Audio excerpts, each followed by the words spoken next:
mais lento do que a luz.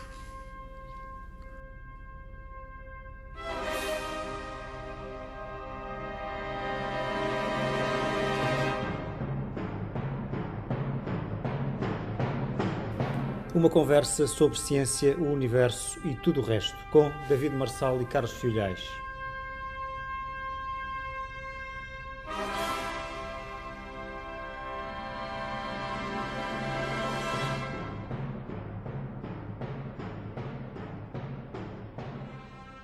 Bem-vindos a mais um episódio do podcast Mais Lento do que a Luz, um programa de David Marçal e Carlos Filhais, hoje só com Carlos Filhais, que sou eu.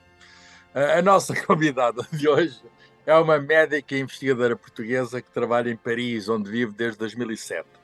A sua área de trabalho tem sido a neurologia, com especialidade em neurociências cognitivas. A doença de Alzheimer preocupa muito e preocupa também a nós todos. Ela tem dado contribuições essenciais para o conhecimento dessa doença. O seu sítio de trabalho é o Instituto da Memória e da Doença de Alzheimer, no Hôpital de La Pitié-Salpêtrière, um dos hospitais históricos da capital francesa. Foi aí que trabalhou Jean-Martin Charcot, precisamente o fundador da neurologia. O médico com quem tem trabalhado é o Dr. Bruno Dubois, que dirigiu aquele instituto e é autor do livro Alzheimer, a Verdade sobre a Doença do Século, saído na Guerra e Paz, um livro que eu recomendo.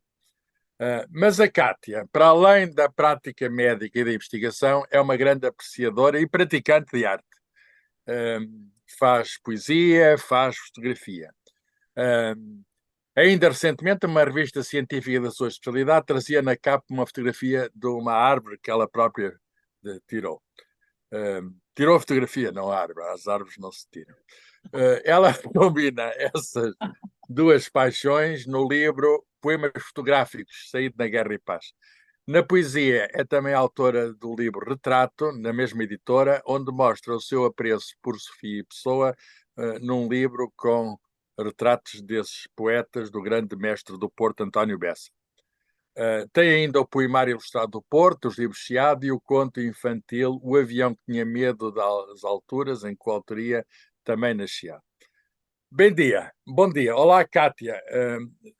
Gostamos muito de ter no nosso programa porque és uma cientista, uma médica que ajuda as pessoas e também uma artista, e isso é algo bastante singular.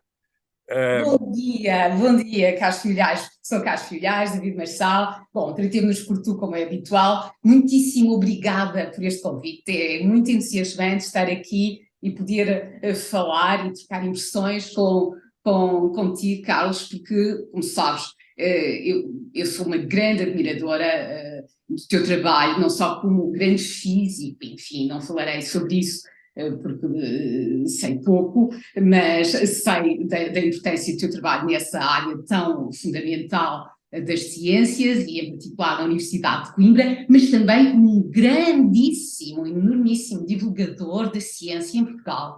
E o que me apraz de modo muito particular é se a tua excepcional capacidade de estabelecer pontos, não só pontos entre as pessoas, mas também essas pontes que são essenciais para mim entre a ciência e as artes em geral.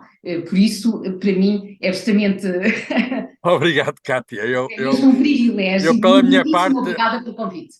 Pela minha parte faço o que posso, mas a ciência é que nos une e nós dois gostamos de unir a ciência à arte, temos isso em comum. Conta-nos um pouco do teu percurso profissional, para começar. Porquê é que escolheste a medicina e, em particular, a neurologia e depois a doença de Alzheimer?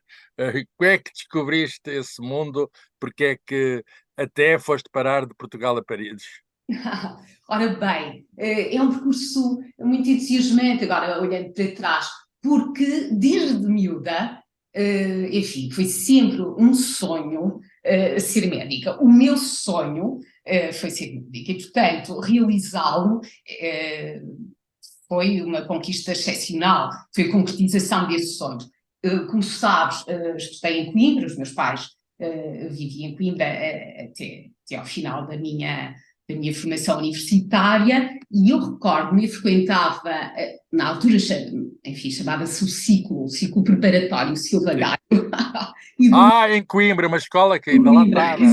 Exatamente. Lá estava a torre Da universidade. da universidade, e eu dizia, daqui a uns anos eu estarei ali naquela universidade, a estudar para ser médica. E, portanto, era muito interessante, como eu já tinha essa grande motivação e sempre quis ser médica. E, portanto, há essa motivação inicial, que eu penso que é muito importante na vida, temos uma motivação, um objetivo, etc. Mas, claro, muitas vezes temos vários sonhos e várias motivações e depois, mais tarde, seguimos desta ou aquela via. Mas eu, desde muito cedo, enfim, os meus pais, a minha mãe, diz sempre que realmente eu sempre quis ser médica.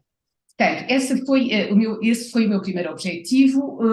E depois... A neurologia. A neurologia. Porque a neurologia...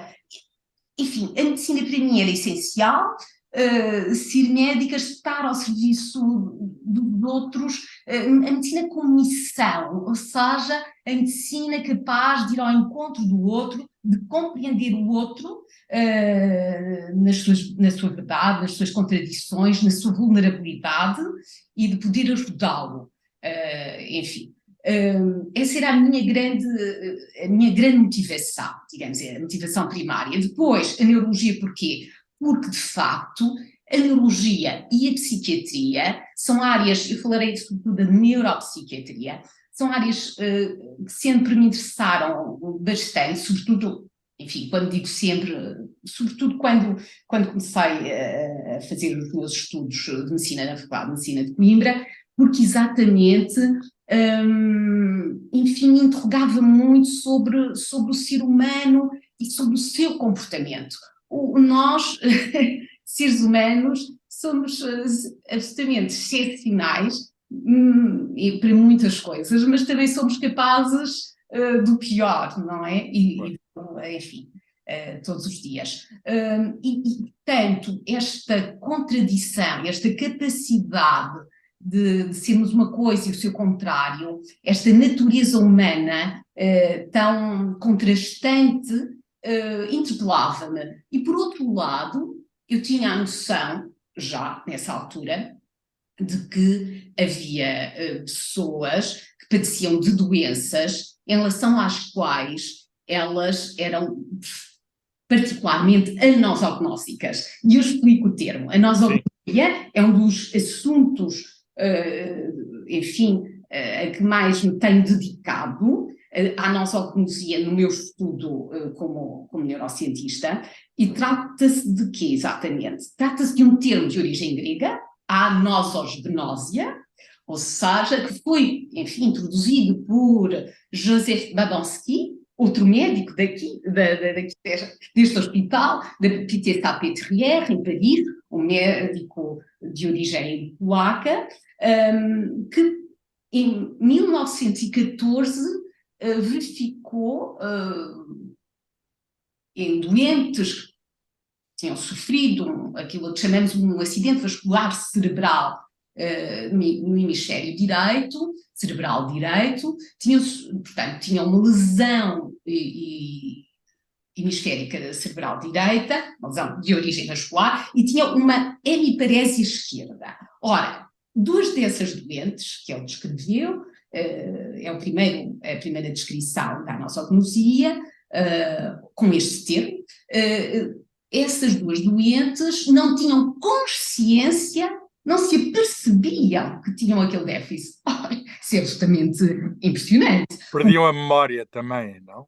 Não, é isso que é fascinante. Ou seja, e é por isso, Carlos, que eu gostava muito também de abordar de modo muito particular esta problemática da anosognosia. Ou seja, aquelas doentes, perante aquele déficit que era visível para os outros e para elas próprias, elas não podiam sequer movimentar aquele hemicorpo, e apesar disso, elas achavam que podiam movimentar aquele hemicorpo.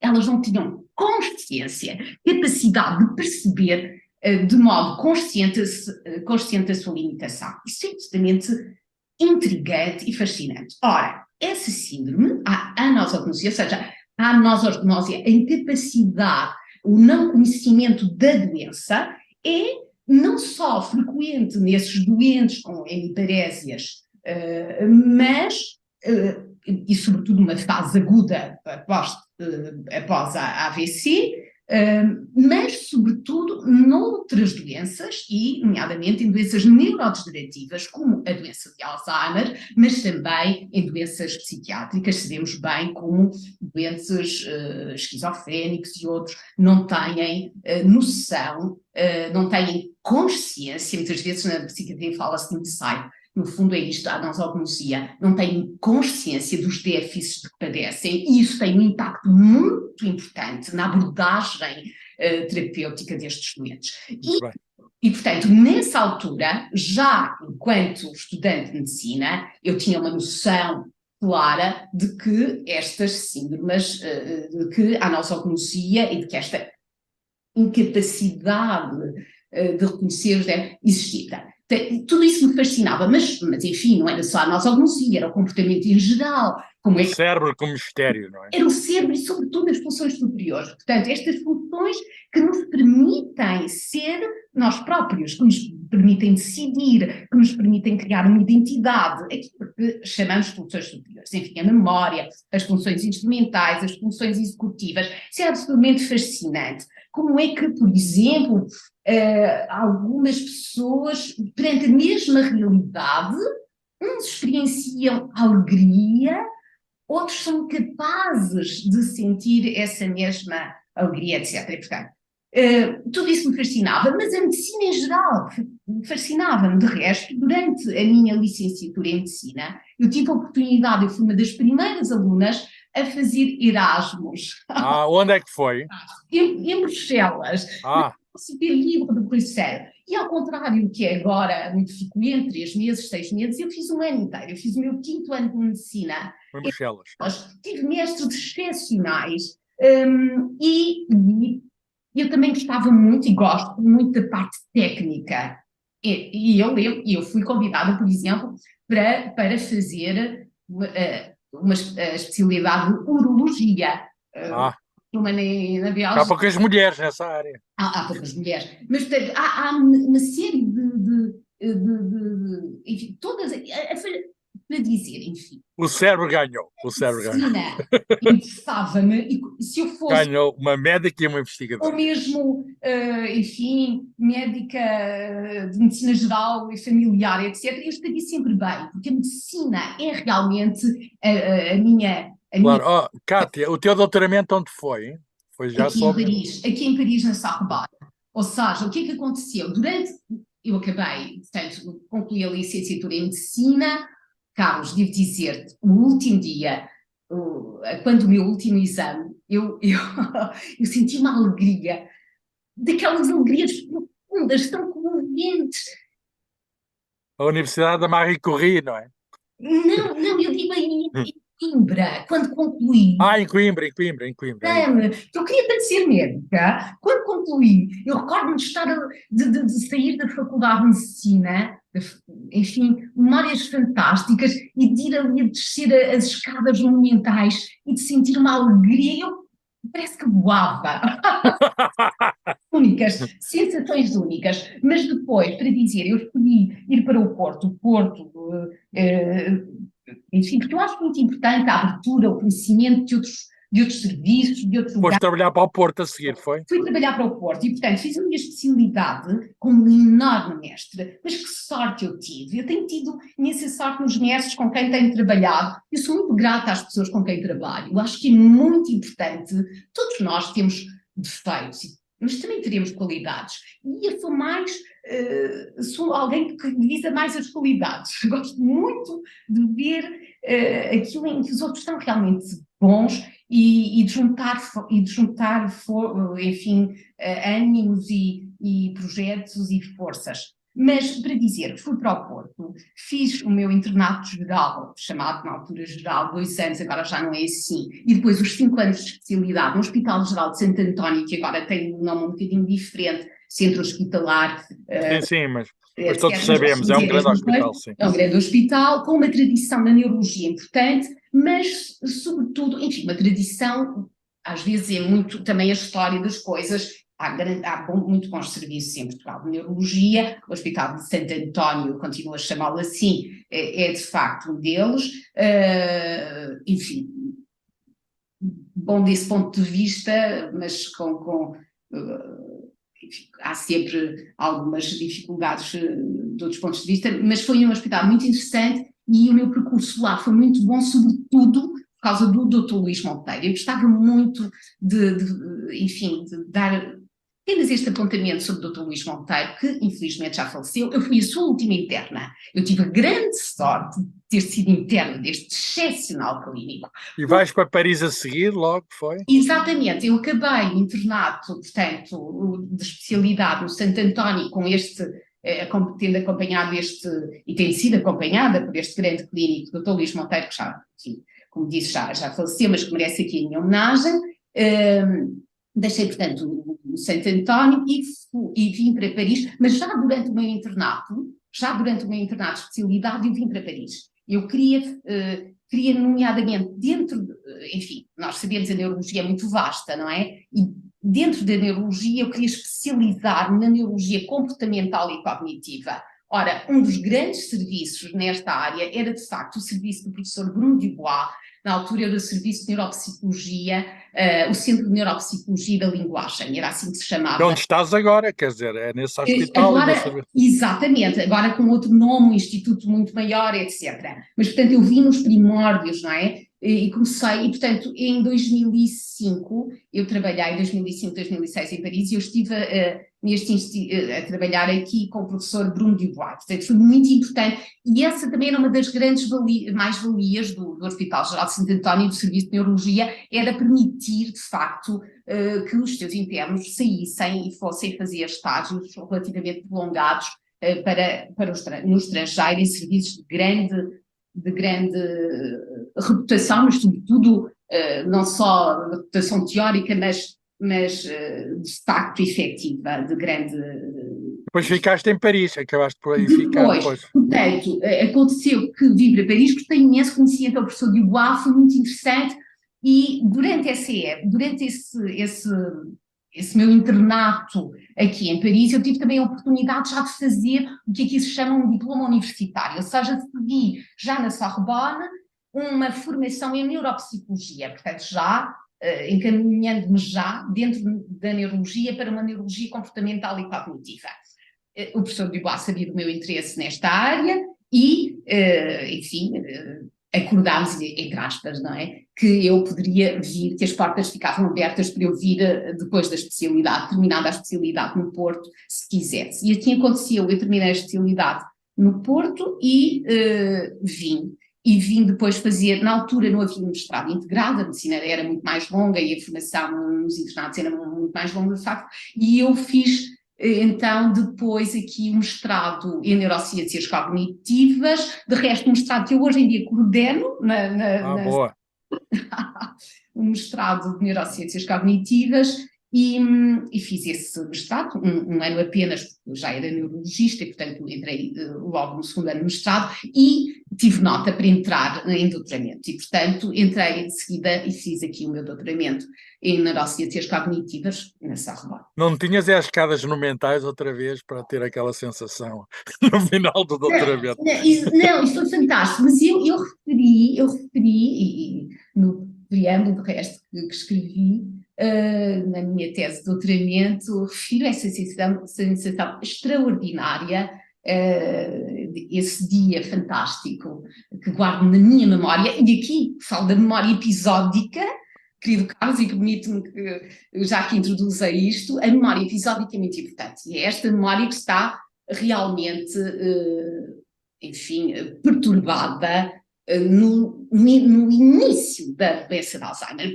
O que é a memória episódica? É esta memória que nos permite, é muito interessante, é uma memória que tem um contexto espacial e temporal e que nos permite viver a situação. Ou seja, ao lembrar-me desse dia, é como se eu estivesse lá naquele dia. E os doentes de Alzheimer não conseguem isso, não é? Ora, o que é que acontece na doença de Alzheimer? É isso. Na doença de Alzheimer, o sistema de memória que está perturbado no início da doença, porque sabemos que é uma doença neurodegenerativa e, portanto, progressiva, vai atingir todo o cérebro, é sobretudo uma doença do cérebro, portanto, mas no início, o déficit de memória e este déficit de memória episódica, o doente, e sobretudo para factos recentes, o doente vai ter dificuldade em lembrar-se, por exemplo, do que jantou ontem, vai ter dificuldade em contextualizar. Conhecer pessoas. Isso já é outra coisa, em reconhecer, etc. Exato. Portanto, a doença de Alzheimer, lá está. Porque que ela é tão preocupante? Penso que vai ser, e é já. Por que é que está a aumentar tanto? Consegue-se explicar porque é que está a aumentar tanto? Sim, Carlos, isso tem a ver com... Há duas... são as duas faces da mesma moeda, não é? Por um lado, a medicina tem-nos prolongado a vida, isso é fantástico, não é? Sim, sim, sim, todos gostamos disso. Exatamente, gostamos disso, nós gostamos muito de viver e viver uns com os outros, gostamos disso, não é? A vida é fundamental e é o que temos. E, portanto, a medicina tem esta capacidade, e graças a tantas coisas como as vacinas, agora vimos bem nesta... O Prémio Nobel da Medicina foi muito bem entregue. Não é? Exatamente, e aqueles dois cientistas húngara e americano tão importantes para a vacina da anti-Covid, mas digo eu, esta possibilidade de aumentarmos, esta longevidade cada vez maior, portanto, aumentar a nossa esperança de vida, tem também como consequência o aumento das doenças como essa. As doenças associadas à idade, não é? Essa, o Parkinson. Exatamente, as doenças neurodegenerativas, em particular a doença de Alzheimer, são doenças muito associadas à idade. Nós sabemos que a partir dos 65 anos de idade... Eu já fiz, pois já fiz. Mas és sempre jovem, a idade é muito também mental, não é? Portanto, mas nós sabemos que a partir dos 65 anos de idade, a prevalência destas doenças, e nomeadamente a doença de Alzheimer, tem tendência a aumentar de forma exponencial, de modo que é muito frequente dizer-se aos 80 anos é muito frequente que 1 em 4 pessoas, cerca de 20% da população, sofrerá da doença de Alzheimer. Portanto, sim, há esse espectro, sim.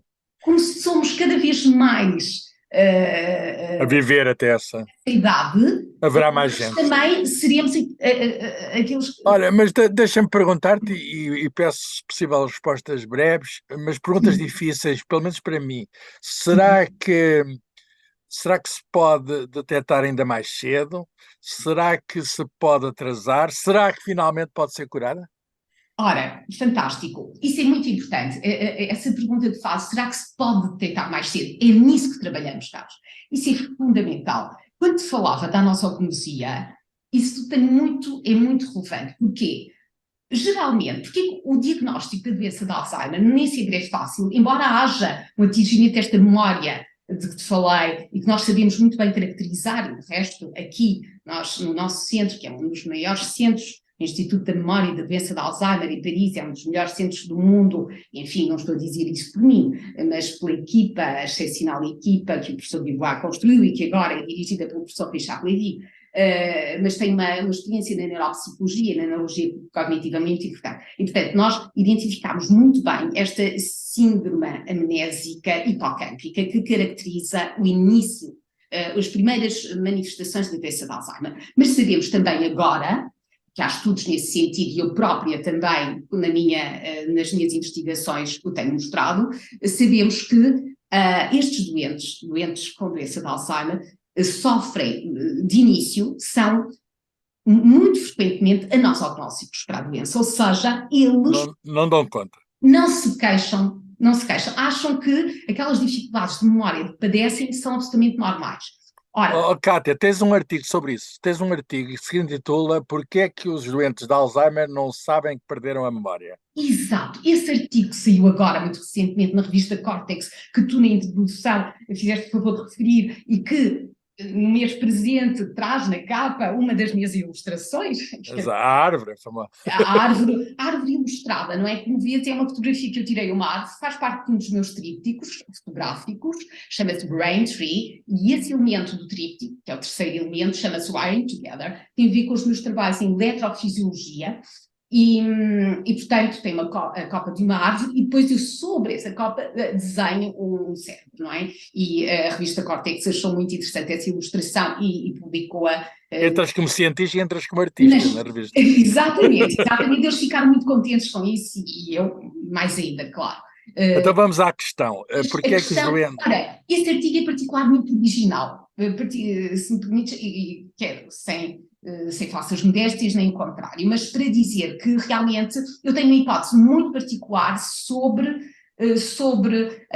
os mecanismos neuronais subjacentes à nossa cognição, ou seja, há algumas teorias, alguns modelos. O meu modelo é bastante simples, eu penso que é importante isso na investigação, e eu digo que provavelmente a nosognosia surge porque há um distúrbio crítico a nível do sistema de controlo e monitorização do erro, enfim, mas isso é um bocadinho mais delicado e complicado. Portanto, identificaste melhor qual é o mecanismo que leva a isso. Mas esse artigo que tu citas é exatamente um artigo em que eu uso métodos de eletrofisiologia, potenciais educados, nomeadamente por respostas erradas, e eu estudei uma corte nossa aqui da Pitié Salpêtrière, do professor Bruno Dubois, e eu estudei uma corte de pessoas com queixas de memória, mas ab início absolutamente dentro do normal, do ponto de vista cognitivo, e ao longo de 5 anos nós seguimos 318 doentes. É um estudo, é uma coorte muito vasta, porque é uma coorte monocêntrica, que é muito raro, 318 pessoas. De entre essas 318 pessoas, há 15 que progridem para a doença de Alzheimer. Poderás perguntar, tão poucas. Pois, talvez tenha havido um viés na seleção destas pessoas, porque são todas, têm todas um nível de estudos muito importante, etc. E, portanto, isso pode ter contribuído realmente para uma reserva... As pessoas que estudam mais estão menos propensas à doença, é isso? Não estarão menos propensas, ou seja, sabemos bem, sim, sabemos que a educação, no nível de estudos e anos de estudos, etc., protegem. Porquê? Porque vão ter um impacto na reserva cognitiva. Se calhar protegem até uma certa idade, Carlos, ou seja, significa que... Adiam a doença. Aos 80, exatamente, adiam. Se calhar aos 90 já não protegem, mas isso não sabemos. Mas protegem até certo ponto, sem dúvida. Olha, esses medicamentos que por vezes são anunciados, não é? Contra o Alzheimer, que retardam o Alzheimer, são de facto efetivos? Sim, mas deixa-me, não tanto, mas deixa-me só voltar atrás, então, só para te falar naquele artigo que tu falavas, que tu referiste, o meu artigo publicado este ano, agora recentemente na Cortex, Can a Failure in the O artigo com a árvore na capa. Explain an awareness of deficits in Alzheimer's disease. Esse artigo é muito importante, porque é a primeira vez que se mostra uma deficiência do sistema de monitorização do erro, através sobretudo, da amplitude de um potencial evocado que está associado à consciência do erro, o que nós chamamos a positivity error, em inglês, enfim, um potencial associado ao erro, e é a primeira vez que nós mostramos que se mostra que pessoas que progridem para a doença, no momento em que esta é diagnosticada, têm uma amplitude desse marcador significativamente mais baixa do que aquela que tinham quando entraram no estudo e quando eram cognitivas, quando se apresentavam. Há ali um sinal, qualquer coisa foi mudada. Exatamente. Portanto, isto são marcadores de erro numa enfim, um teste de memória. Mas pronto, é um pouco mais complicado, mas eu convido enfim, os nossos ouvintes enfim, a ler o artigo se tiverem interesse na questão.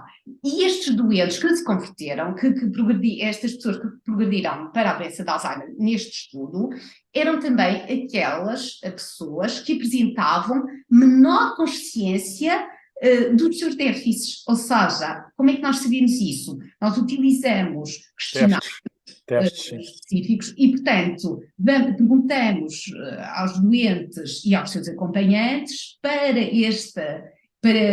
esta função, nesta tarefa, nisto, aquilo, portanto, por um lado a memória, mas também outras funções, como é que eles se avaliam, portanto, e depois este diferencial entre a autoavaliação do doente e a avaliação do acompanhante ou do cuidador, que nos dá uma ideia enfim, da capacidade do doente sentir, da consciência do doente relativamente aos seus déficits. Ora, nós mostramos que realmente eram estas pessoas que tinham este distúrbio deste sistema de monitorização do erro, que eram também aquelas que apresentavam menor consciência relativamente aos seus déficits. E na literatura, e agora vários estudos que mostram, a anosognosia é realmente muito importante ab início, ou seja, é mesmo uma síndrome que retarda o diagnóstico. Porquê? Porque como os doentes não se dão conta dos seus déficits de memória, não se queixam. Não se queixam. E, portanto, geralmente, quando vêm à nossa consulta, são demasiado tarde. Os familiares que dizem, não, e eu, por exemplo, na consulta, eu pergunto, então, como é que está? Então, alguma queixa? Então, tudo bem, então, porque é que veio, não é? Trouxeram. Para o acompanhante, para a mulher, para o marido, etc. E o acompanhante fica... Nada. Isso é um dos dramas da doença, a falta de consciência. Esse é um dos dramas. Portanto, para dizer que a anosognosia é muito importante e pode também, Carlos, eu falava na anosognosia porque ela também, o diagnóstico precoce desta síndrome, e é nisso que eu trabalho em particular, a minha investigação é muito dirigida em relação à anosognosia nos doentes de Alzheimer, pode, ou seja, o diagnóstico precoce da anosognosia, a detecção de marcadores eletrofisiológicos e outros que nos possam permitir perceber que aquele doente é realmente anosognósico, pode também levar-nos a um diagnóstico mais precoce da doença e assim intervir mais rapidamente. Ora, isto é muito importante por causa dos tratamentos de que falavas, porque há duas abordagens. A abordagem, enfim, inicial foi uma abordagem que nós chamamos de abordagem sintomática, ou seja, uma abordagem, enfim, uma abordagem para tratar uma dor de dentes. Temos uma dor de dentes, vamos tratar com paracetamol, sintomas, sim, inflamatório, etc. Tratamos o sintoma, não é? E, portanto, mas se não fizermos, se tiver um abscesso de trás, etc., é preciso um antibiótico. Claro. Ora, aqui o que é que acontece? Na abordagem sintomática da doença de Alzheimer, nós utilizamos sobretudo fármacos inibidores da acetilcolinesterase, não quero entrar em muitos pormenores, mas são fármacos procolinérgicos que permitem estabelecer os níveis, estabilizar os níveis... Ajuda um bocadinho, mas não resolve. Mas só na fase inicial e temporariamente. Podem retardar um bocadinho a evolução da doença. E depois aquilo leva um caminho irreversível, não é? Irreversível, não interferem de todo. Essa é a tragédia. Agora, o que é que há? Dá-nos uma esperança, Cátia, dá-nos uma esperança. Há uma esperança, Carlos, há uma grande esperança, porque agora nós já estamos numa fase de abordagem direta, uma abordagem na cascada biológica da doença. Enfim, a primeira abordagem foi a tal imunoterapia. Começámos por uma imunoterapia ativa.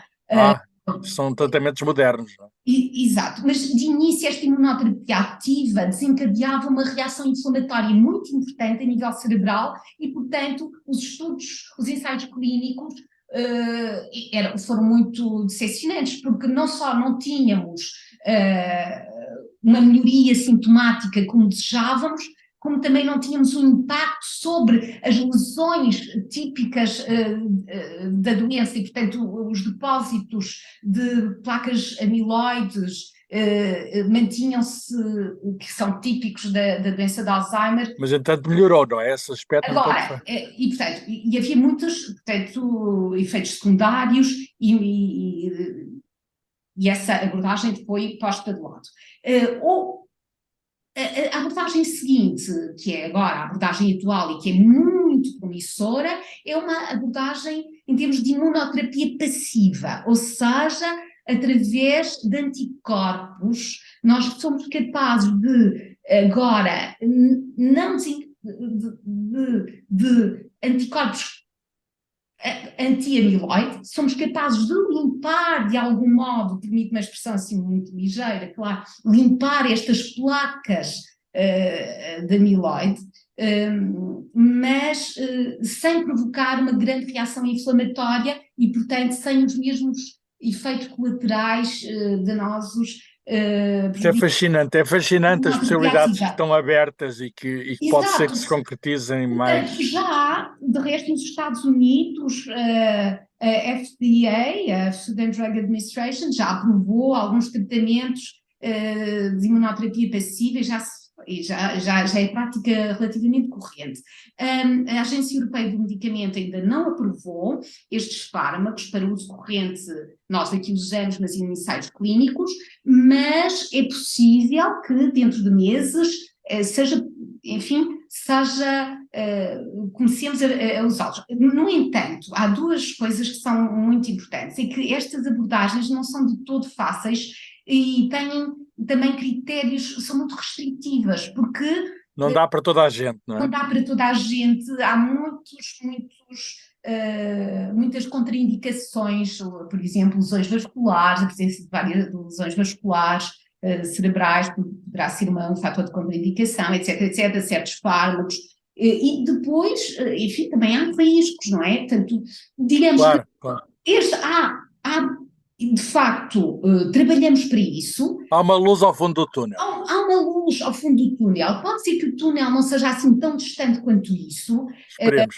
Estamos todos a trabalhar nesse sentido. Eu sempre sou muito otimista, sem deixar de ser realista. Portanto, há uma esperança grande. A investigação que nos tem mostrado é que quando uma porta se fecha, por exemplo, a tal imunoterapia ativa com enfim, muitos efeitos secundários, colaterais, etc., outras portas se abrem. Estamos agora na fase da imunoterapia passiva. É muito provável que chegamos lá, mas para esta imunoterapia passiva, talvez o seu efeito, Carlos, seja mais importante ou mais notório, se assim posso dizer, se administrar uma fase muito precoce. Daí o interesse, e tu perguntas... Exato, pela identificação. Diagnosticar uma fase até pré-clínica, prodrómica, quer dizer, no início...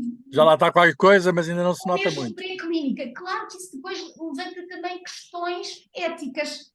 Carlos, repara bem, como é que nós, numa fase pré-clínica, imagina, vamos identificar pessoas que vão ter provavelmente a doença, mas que ainda não são doentes, porque ainda não manifestaram sintomas. Claro, eu percebo, há questões. O assunto é fascinante, Cátia, mas nós temos pouco tempo agora e eu não queria terminar sem falar das tuas grandes paixões fora da ciência, mas relacionadas com a ciência, de algum modo. A fotografia e a poesia. Porquê a fotografia e a poesia? Consegues justificar essa ligação muito forte que eu sei que tens? Carlos, desde sempre, ou seja, eu também...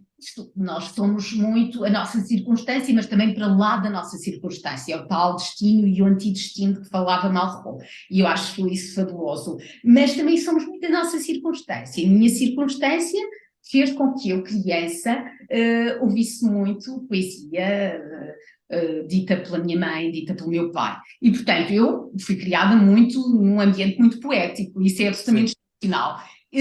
Ora, isso fez com que eu estivesse. Eu acho mesmo que a poesia faz parte da minha maneira de ser, ou seja, Sim.